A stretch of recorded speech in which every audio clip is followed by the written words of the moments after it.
This episode is brought to you by Amazon. Sometimes the most painful part of getting sick is the getting better part. Waiting on hold for an appointment, sitting in crowded waiting rooms, standing in line at the pharmacy, that's painful. Amazon One Medical and Amazon Pharmacy remove those painful parts of getting better with things like 24/7 virtual visits and prescriptions delivered to your door. Thanks to Amazon Pharmacy and Amazon One Medical, healthcare just got less painful. Welcome back to Mama Mystery. I am your host, Kelly, and today I'm sharing with you a special episode from my friends over at the Like Mother, Like Murder podcast. They covered the case of Rowan Milford Morey, a little boy just shy of his 7th birthday, who was found murdered in an apparent murder-suicide by the hands of his very own father. 2 days before, Rowan was supposed to be dropped off with his mother according to their custody agreement. And when that didn't happen, his mom, Brandi, immediately knew something was wrong. So Brandi has now joined the Like Mother, Like Murder podcast to share her son's story, talk about a failing system, and what exactly happened from trying to report Rowan missing to when she found out what had happened. So please give this episode a listen, share it with your friends. Brandi Morey-Pols is determined to make a difference for parents, children, and families in hopes to stop this from happening again to anyone else.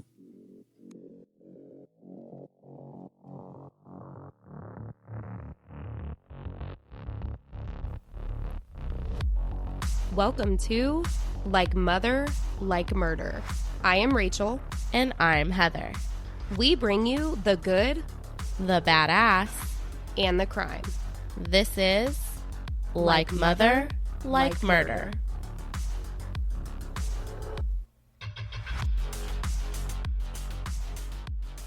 Hello, everyone. Welcome to Like Mother, Like Murder. Today, we have a mother in need of all of the love, all of the support, all of the warriors to join her in the fight to make a change. A change that is too late to help her precious son, but can hopefully help the next family and child. We have a mother who lost her son in a horrific way only 43 days ago. We have a mother who lost her son in a murder-suicide where his life was taken by the father before turning the gun on himself. We have a mother who tried to tell the courts, who tried to tell others that something was wrong. We have a mother who made a report when her son wasn't brought home when he was supposed to be, and she wasn't taken seriously. We have a mother who looked the judge in the eye and was turned away the day before her son was found murdered in a home. We have a mother whose pride and joy was taken, and today you get to hear from this mother. Today we have Brandi Morey-Pols. Heather and I sat down and talked with Brandi. She shares stories of who Rowan was and the things that made him so incredibly amazing. She shared things he loved and was looking forward to, as well as how much he was loved by his siblings and his friends. She talks about custody over the years and different problems that arose, and then she gets into the day he was not brought home to her and how her life will never be the same. We will have a call to action at the end of the episode of what you can do to try to help stop this from happening to the next child, because Rowan's murder cannot go without some sort of change to help someone else. Things need to change, and Brandi wants to be the person to make that happen for others because of Rowan. Here is Brandi.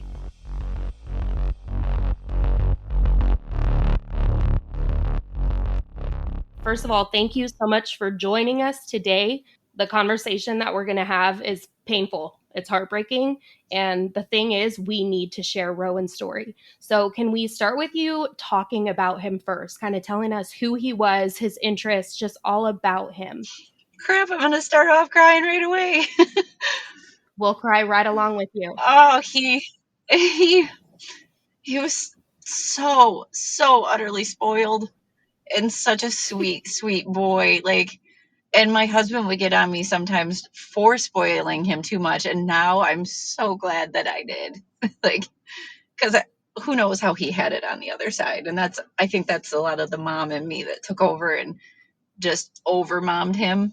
But he was really funny. One of the things I miss the most is hearing his feet running to my bed every morning and jumping in like he had his little blanket like Spider-Man and would jump into bed with me. He was raised by a hairdresser, so he was a bit of a softie. At one he loved golf because we're all golfers, but the one thing he couldn't wait for was to play flag football this fall because his big brother Bryson, he's 13, he plays tackle football. He wanted to be just like him, and his first game was the Sunday after he was murdered, so he didn't get to even play or practice with his team. But his team's all wearing stickers for Rowan, and they never even met him. He made friends so easily. His poor little friends are just having such a hard time through this. It's like going through this and watching the ones that love him lose him too is just so heartbreaking. The impact that a 6-year-old can have on so many is so real. What he did in his little bit of life was just brought so much light and love to our family. So you have to understand, we're blended. My husband and I are, and between the two of us, we have 7 kids, and he was the youngest. 7. I know. So my oldest is 27, and he's married. So she's my daughter. Then my other daughter's 22, then 20. Then his son is 18, 13, and then Rowan would have been 7. So he was the youngest out of all these older kids, and they just, their big thing, the older ones would always look at me and be like, well, we didn't have that, because they see how much I spoiled Rowan. I'm like, yes, you did. I just didn't have an iPhone and all the stuff to record everything that you did. Yeah.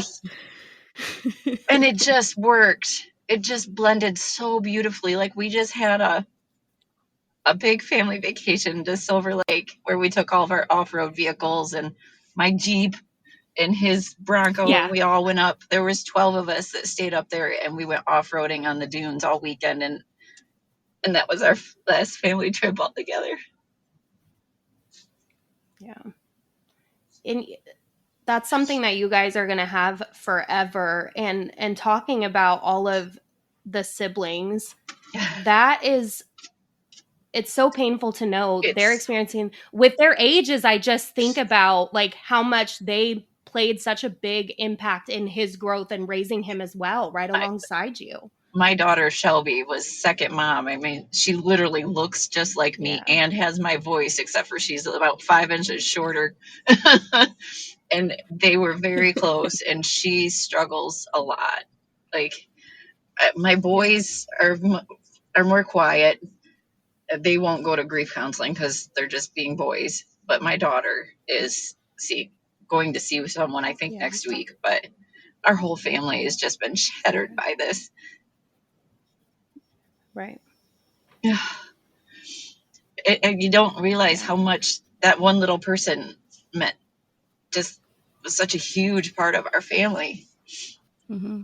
There was like so many things. It's nothing that you can expect, or it's nothing you can expect, or it's nothing that should ever happen. I did expect it. I did expect it. You did expect it, and that kills me. It does. In talking about him, so I don't know if you've read up on it or whatnot, but his dad had shaved him bald 4 times. Right. Because I was a hairstylist, how else better to get back at someone than to do that? Right. Which is just, and he was so little when he first did it that I wouldn't show a reaction when I pick him up. I'd just be like, "Hi, baby," grab him and leave. I would not give him any inkling that it bothered me, so hopefully he would stop. The first time he did it was 2020, and I had just been diagnosed with breast cancer, and we had to adjourn court to lower his child support because I had to have my breasts removed. So he sent him home bald. And that's when I knew what I was dealing with. And I knew in my heart that CPS or any friend of the court or anyone, no one would do anything about it. They'd say, oh, it's just hair. So I didn't really do anything the first time. Well, the second time he did it, was just before my oldest son's wedding. A week before the wedding, he just shaved all of his hair off.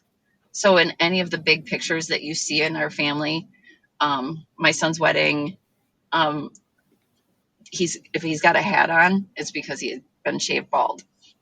So then after that time, I put him into counseling. We had counseling for about a year. Mm-hmm. And then I tried mediation with Mike to talk about it.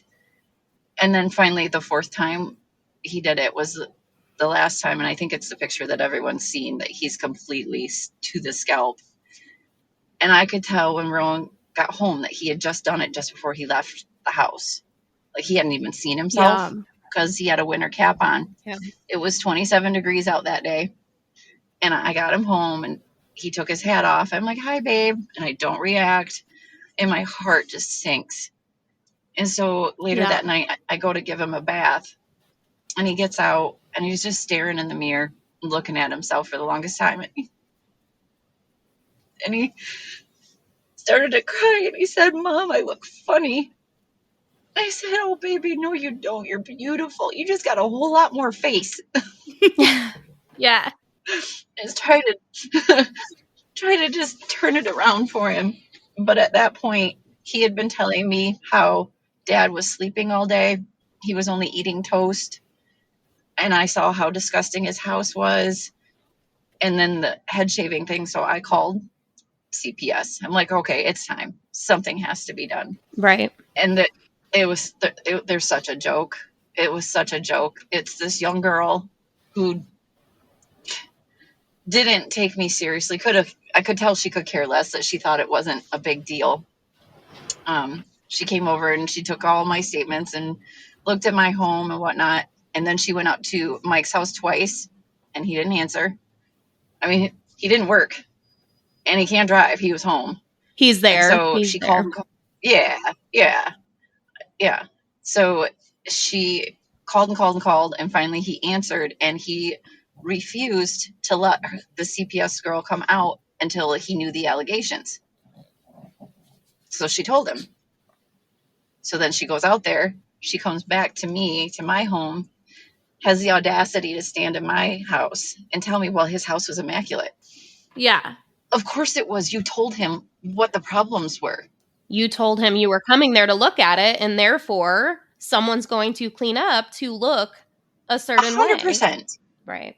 So then you fast forward, we're in court this past year in front of the judge, and Mike was his own attorney, and I was on the stand for at least 2 hours. Guys, this was just for court for what school he was going to, and he was already in it.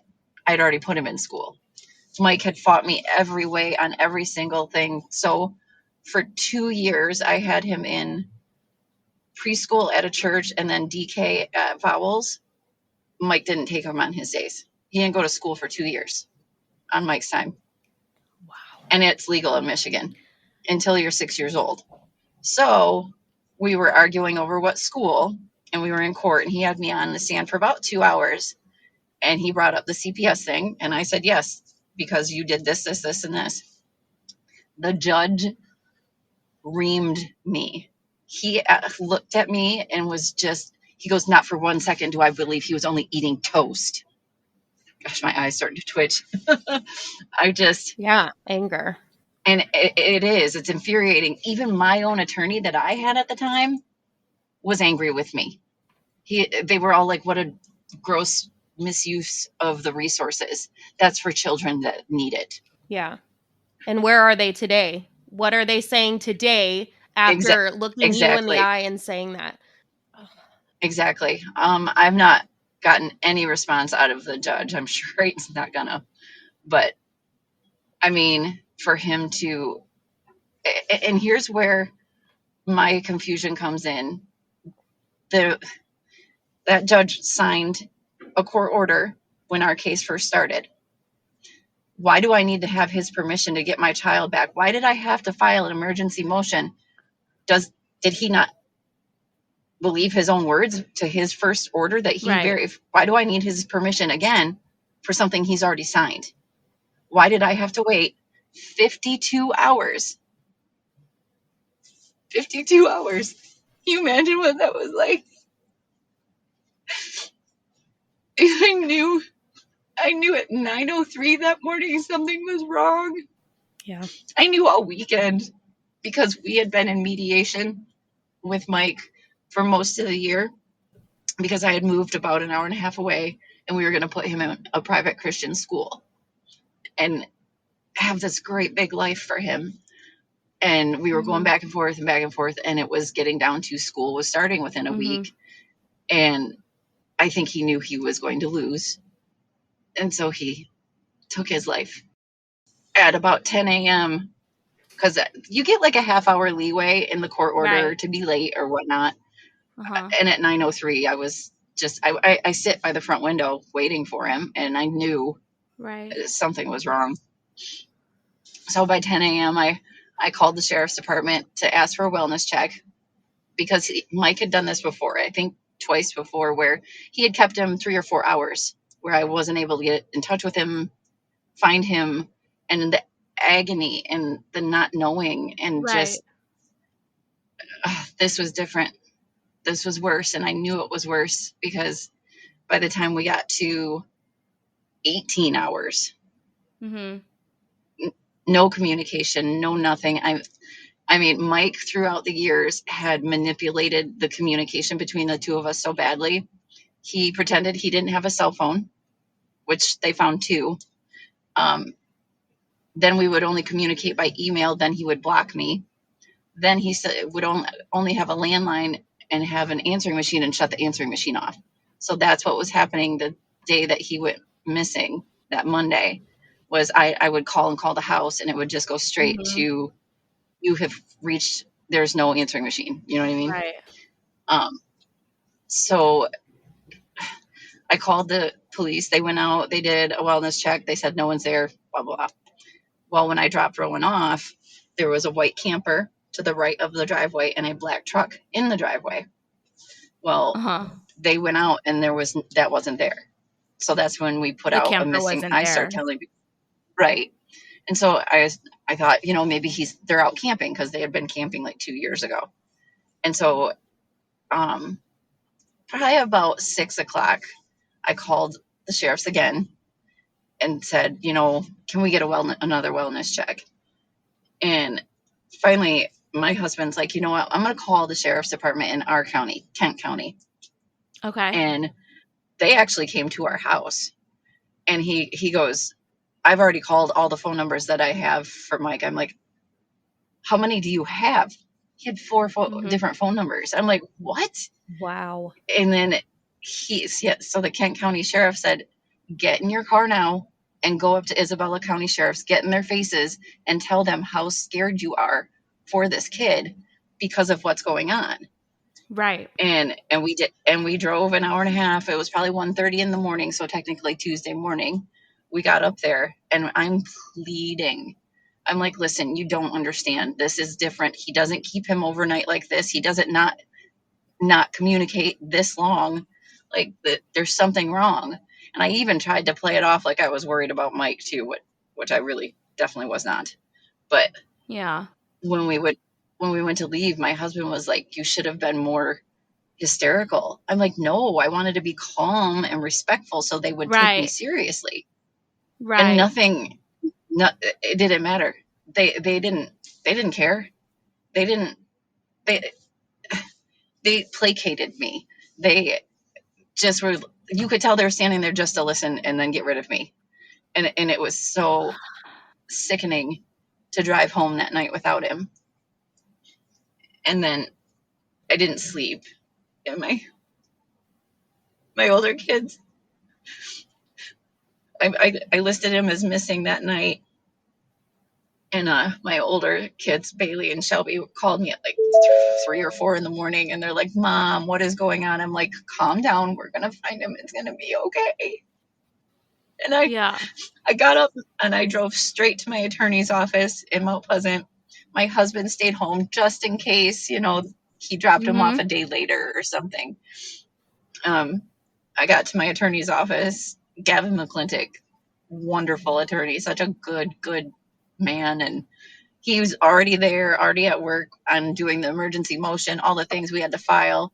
So I went with him to the courthouse to file the emergency motion for the judge to sign. And I stood there waiting. I talked to my caseworker. I, just hanging around. So then when we were done at the courthouse and that we just had to wait for the judge to sign it, we couldn't figure out what to do. Like, where do you look? What do you do? So we went to my mom's for a little bit. And then they said, you know what? Forget Isabella County Sheriff's. Go to the state police. Mm-hmm. So I did, with my husband and my stepson. And I started talking to them, telling them what's going on. And I could tell they're taking me serious. Mm-hmm. They care. They were Good. okay. And so then exactly. And the cop said to me, he goes, listen, we're going to go out and do another wellness check. And if they come back, he's still not there, then we'll list him as missing. And I just start bawling. I'm like, finally. Yeah, that's what you need. Yeah. So I was at the state police post, and the state police didn't get a chance to go out there to do the wellness check because the Isabella County sheriffs were already there. And they came back, and I was standing by the window, and the dispatcher, a woman from the sheriff's department, called the state police and said, this is a civil matter. We've already spoke to her. Send her on her way. That is absolutely ridiculous. It is not a civil matter. This is a criminal matter at this point. I mean, he has taken, what in the world? Well, and here's the thing. They think it's civil because it's a custody thing, but here's the thing. He's a felon. And I had told them throughout the years, I had told the Isabella County Sheriff's Department, CPS, friend of the court, my attorney, that he had guns. You're not allowed to have guns if you're a felon. Obviously, he had them, and I knew he did. Yeah. So that should have made it criminal right then and there, but they didn't take the time to look that up or give a crap. We even told him that night, that Monday night at 1:30 in the morning when we got up there, that he has guns. And nothing. So we went home without him. I didn't sleep. Did I sleep? I slept a little. I did not sleep that Monday night. No one slept. But then Wednesday morning, we got up, and our plan. What was our plan? I don't even remember. We were going to go back up. We were going to go back up. Try and file another ex parte. We were going to try and file another emergency motion. But in the morning, my girlfriend was like, you got to how about just go about your day as usual? I was already being contacted by some news people to be interviewed that he was missing. And so I had an appointment to get my eyelashes filled because I'd been crying so much they looked like strangled tarantulas. So I left the house, and as soon as I left, Kent County Sheriff's pulled in. And my husband was left home for over an hour, about an hour and 20 minutes, knowing that I was coming home to that. I left my appointment just talking to my girlfriend, have you heard more stuff? Whatever. There was another news article that came out or something, and I was reading it. And then I got in the car to come home. I turned down our street, and there was a Kent County sheriff and an undercover sheriff 2 houses down. And I pull in my driveway. There's no cars there or anything. And I go to the backyard to talk to my husband and be like nosy neighbor and be like, oh my God, do you see the cops at the neighbor's house kind of thing? And he wasn't out there. And I walked into the house, and I saw my pastor from my church first. And my husband crying, and my parents. It's like a full metal wall hit me. And there was 6 or 7 sheriffs there from Kent County.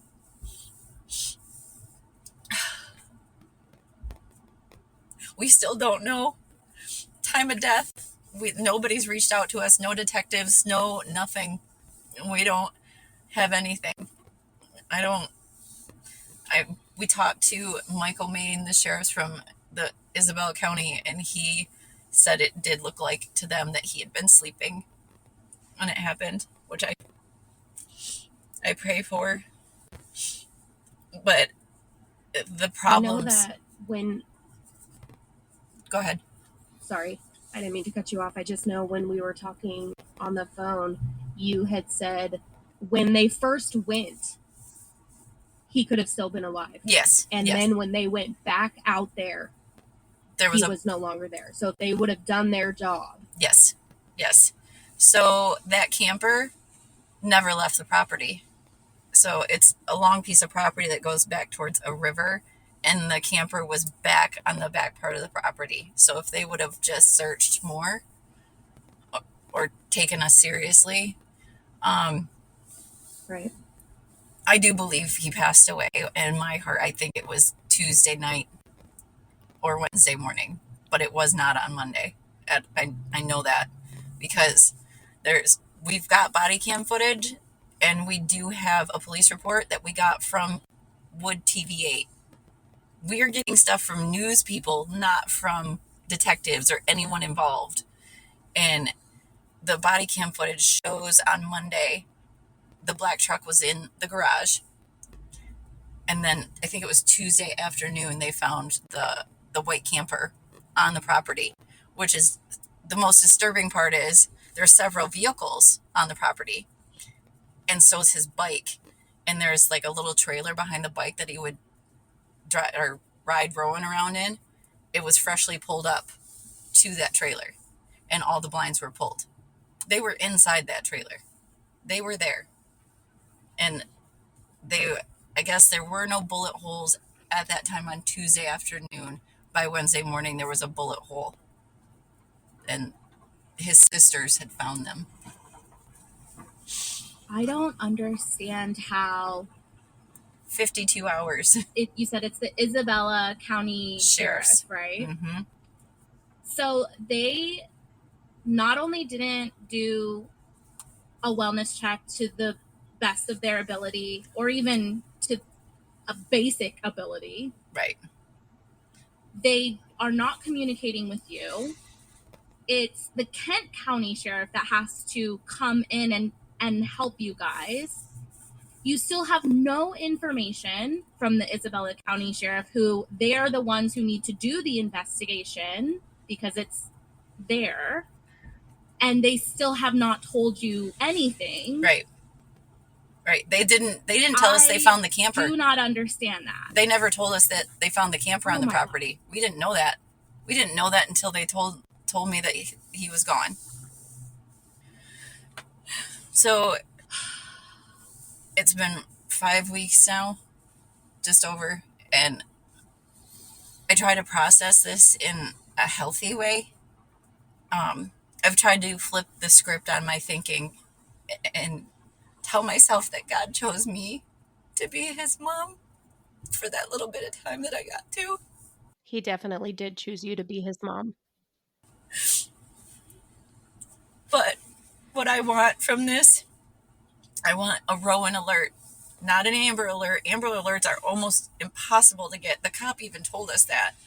I want a Rowan alert for parental kidnapped children. You have that 30-minute window to get your child. If there's, a breakdown of the car or whatever happens, you're running late, weather, whatever, you have that 30 minutes. If there's something going on in that 30 minutes that you're going to be later than that, in this day and age with all the communications that we have available to us, you should be communicating. So if there's no communication and that child isn't back to that other parent, the police should be able to get involved. I shouldn't have to petition 100%. A judge. 100%. Exactly. I shouldn't have to petition a judge that's already signed an order saying my kid should be home at that time. I shouldn't have to ask him twice to get my son home safe. And he said no. Yeah. I don't understand how they how there's more going on. Regulation around child support than there is for custody. Let's get real. Yes. You guys care so much about child support, which, don't get me wrong, is a great thing. But where are all those rules and regulations when it comes to custody? If someone misses a child support payment, there you go. You got a warrant. You're out. You are on call. I think you're missing custody, and there's not something more severe. I mean, and what that would do if we do, by God's grace, get a Rowan alert, all those high conflict cases that front of the court deal with, you're going to deal with that a lot less because that person is going to go to jail that's causing that conflict.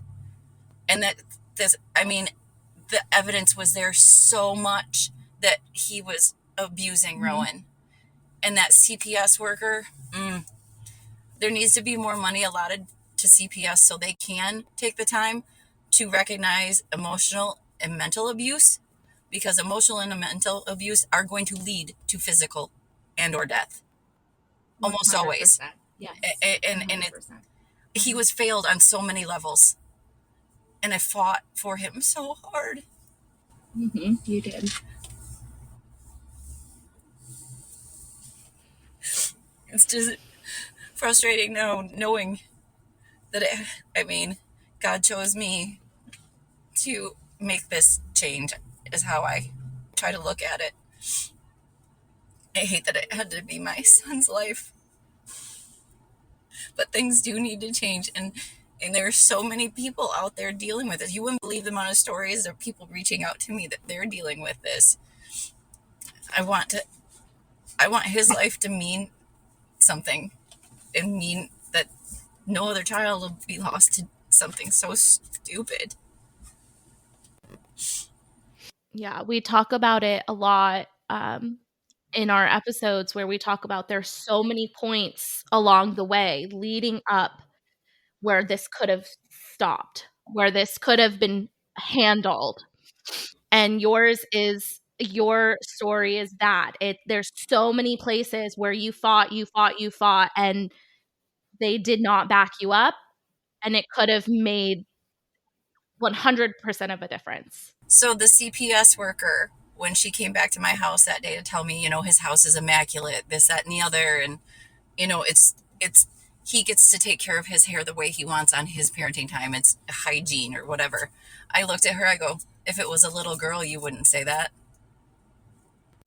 True. And she had nothing to say. So true.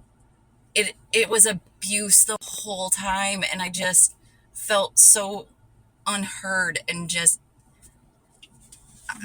I just had this gut feeling if you're doing something so blatantly obvious by shaving a kid's head, what else are you doing? Yeah. To this poor boy.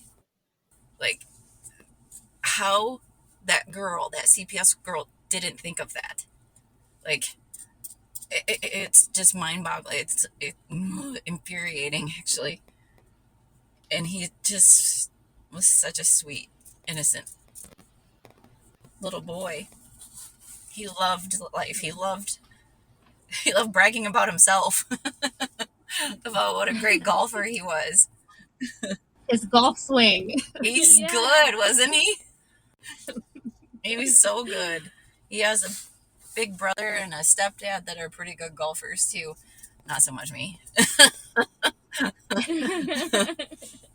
But he just had a light about him, and he was super sweet. He had this Spider-Man costume that was skin tight, and he was tiny, skinny little kid anyway, so it was hilarious to see him in it. And he'd like sneak around the house and pretend. And then one day, it was like a few weeks after I got him that costume, I'm looking at a picture of him on my phone that I had taken of him in it, and I'm like, oh my gosh, that's not a spider. It was a cockroach. Oh my God. So my husband started calling him La Cucaracha. But I told all the older kids, I'm like, don't you dare tell him. That's Spider-Man, damn it. I have literally done the same thing. I thought I bought my daughter a dinosaur costume and it was a crocodile. To this day, I'm like, no, you were a dinosaur that Halloween. The same thing is happening to me. He was fun. I think my daughter ratted us out at some point, though, that he knew it was a cockroach.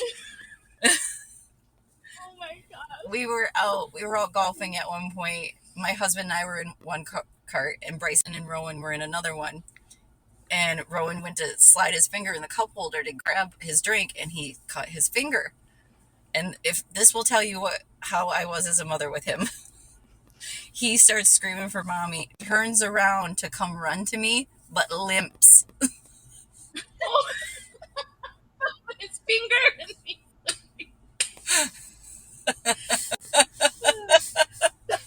He was like that.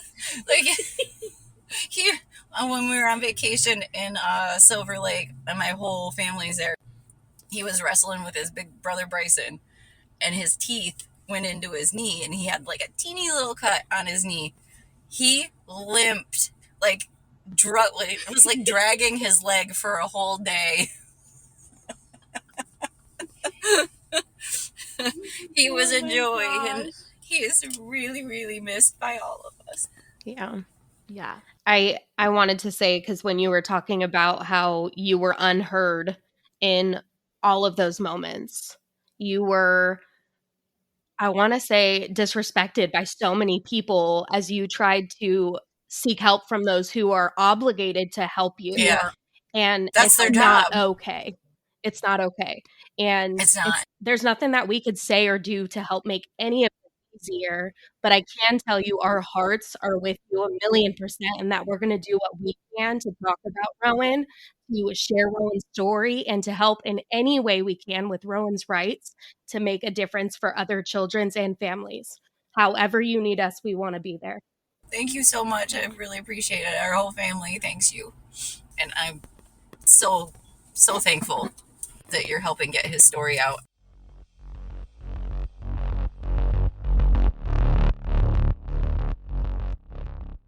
First, I want to say thank you from all of me to Brandi for talking with us.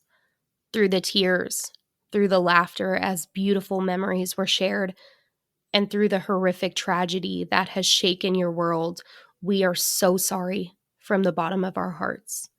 You were Rowan's mama for a reason. It wasn't long enough, but you gave him all of you for those 6 years, and he has that eternally. You'll fight for him the same way you did while he was here, and he will always know your endless love. And this next part where you fight for justice, fight for a difference, we hope to be a support system for you and your family in any way. As I mentioned in our conversation with Brandi, things need to change. We see way too often children harmed, abused mentally, emotionally, and physically, and that can lead to even worse, just like in Rowan's case. The ultimate goal here would be to create a Rowan's Law to help the families that are fighting with custody agreements and not having the other parent meet their end of the contractual agreement. These are put into place for a reason, and so when they are broken in one way or another, the parent should be held responsible immediately. In Rowan's case, he should have been dropped off at 9 in the morning. There was no communication whatsoever from the father, and therefore at 9:30 a.m., after the allotted and agreed upon leeway time that is given by the courts, at 9:31, that is when the parent should be able to say, "My child is not back. You need to go and get him." Then it should be as simple as that. Okay, you're right. He should be back. The leeway is up. We are going to go do our fucking jobs. But no, in this case, it took over 52 hours. Yes, people went out and knocked on a door. We don't want you to knock on a door. We want you to knock the door down. Then, after you knock that door down, you have the right to arrest the person for withholding the child and not following the agreement that was put into place. That is now criminal, and it should be taken seriously as such. Creating a Rowan's Law would give the parent or guardian the ability to get the help they need for their child in circumstances such as these, such as parental kidnapping. I truly believe this would help parents to be held accountable. Then, if they're not, it's jail time. Goodbye. Follow your court order or get the F out of here.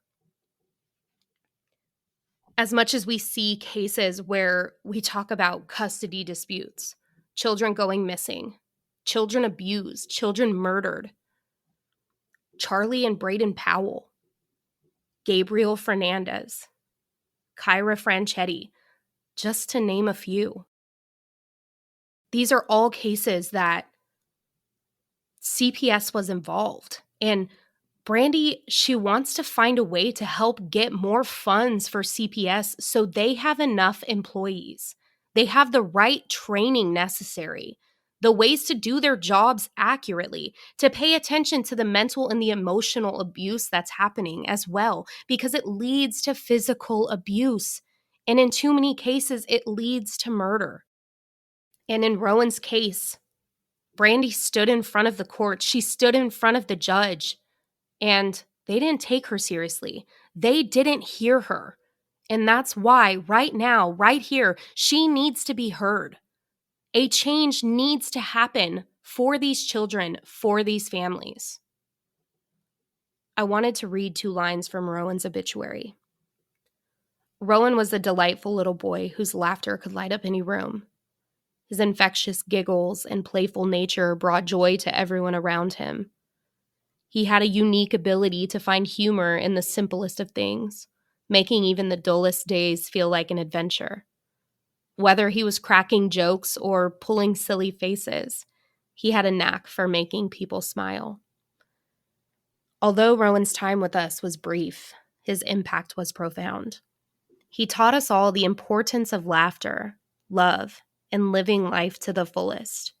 He will be deeply missed by his family, friends, and everyone who had the privilege of knowing him.